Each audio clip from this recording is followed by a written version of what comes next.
جہازوں کی آمد و رفت کے لیے کھل گیا ہے۔ یہ تھیں شہ سرخیاں، تفصیل کچھ دیر کے بعد۔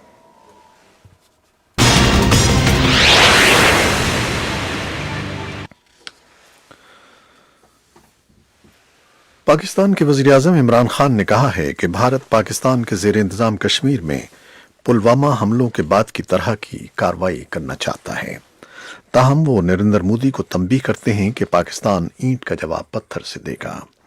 مظفر آباد میں پاکستان کے زیر انتظام کشمیر کی قانون ساز اسمبلی کے خصوصی اجلاس سے خطاب کرتے ہوئے عمران خان نے کہا کہ بھارت کے وزیر اعظم نے کشمیر کی نیم خود مختار حیثیت ختم کر کے غلط کارڈ کھیلا ہے، جس کا خمیازہ بھارت کو بھگتنا پڑے گا۔ وزیر اعظم عمران خان کا کہنا تھا کہ نریندر مودی کے اس اقدام سے مسئلہ کشمیر عالمی سطح پر اجاگر ہو گیا ہے۔ ان کے بقول وہ اب مسئلہ کشمیر کو پوری دنیا میں اجاگر کرنے کے لیے بطور سفیر کام کریں گے۔ عمران خان کا کہنا تھا کہ ہمیں اطلاعات ملی ہیں کہ بھارت پاکستان کے زیر انتظام کشمیر میں مداخلت کا ارادہ رکھتا ہے۔ ان کا کہنا تھا کہ بھارت پاکستانی کشمیر میں مداخلت کے ذریعے عالمی برادری کی توجہ مقبوضہ کشمیر سے ہٹانا چاہتا ہے۔ پاکستان نے بھارت کے زیر انتظام جموں و کشمیر کی آئینی حیثیت تبدیل کرنے کے بھارتی اقدامات پر اقوام متحدہ کی سلامتی کونسل کا ہنگامی اجلاس بلانے کی باضابطہ درخواست کر دی ہے۔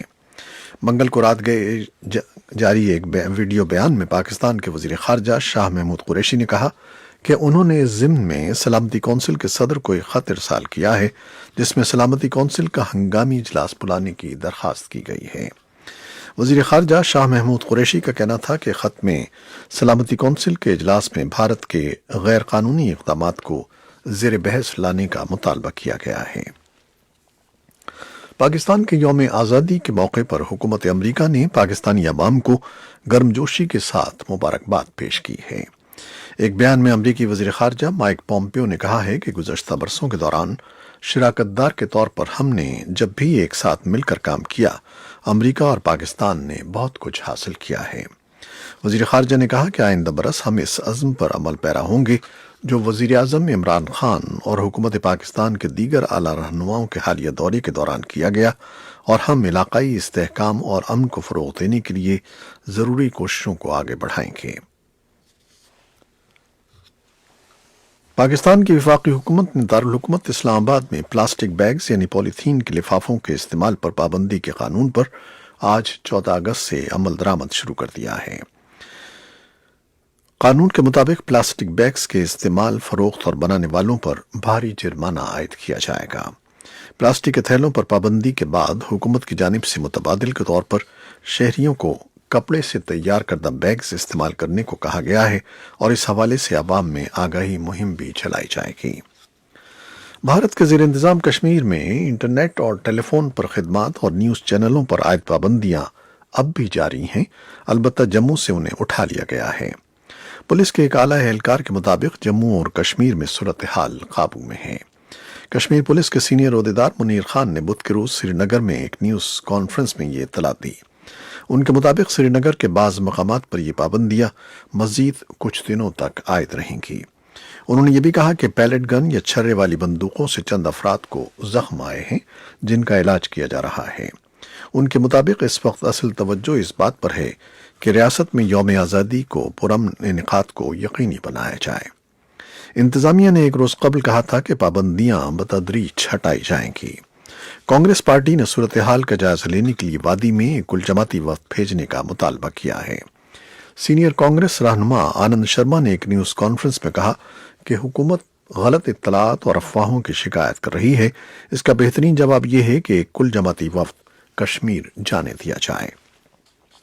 اور سرگرم کارکنوں کے گروپ نے ویلی میں پریس کلب آف انڈیا میں جموں و کشمیر کے زمینی حالات پر ایک رپورٹ پیش کی ہے۔ اس گروپ میں معروف معیشت دان جان دیریز اور سیاسی سرگرم کارکن کویتا کرشنن شامل تھیں۔ یہ رپورٹ اس 5 روزہ دورے پر مبنی تھی جو انہوں نے جموں و کشمیر میں حالات جاننے کے لیے کیا تھا، اور اس میں تصاویر اور ویڈیو دستاویزات بھی شامل تھیں۔ رپورٹ کے بعد گروپ نے اس رپورٹ پر مبنی 10 منٹ کی ایک ویڈیو بھی پیش کرنی تھی، لیکن انہیں اس کی اجازت نہیں دی گئی۔ پریس کلب کے عہدیداروں نے اس کی وجہ نہیں بتائی۔